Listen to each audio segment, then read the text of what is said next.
व्यक्तींच्या वैयक्तिक आयुष्यात म्हणजे जसं की आजार किंवा त्यांचे नातेसंबंध किंवा त्यांचा व्यवसाय ह्यामध्ये त्याचा वास्तूचा कसा संबंध असतो? प्रत्येक ह्याच्यामध्ये वास्तूचा काही ना काहीतरी रोल असतो.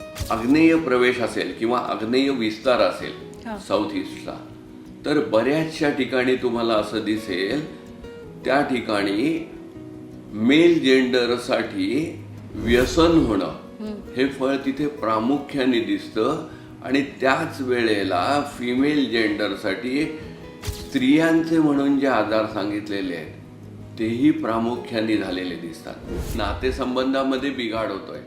तर वायव्य दिशेचा जर संकोच असला तर तुम्ही कितीही चांगलं वागा समोरच्या माणसाची, समोरचा माणूस गैरसमजच करून घेणार आहे. म्हणजेच वैयक्तिक नातेसंबंध, वैयक्तिक आजारपण या सगळ्या याच्यामध्ये वास्तूचं कॉन्ट्रीब्युशन आहे.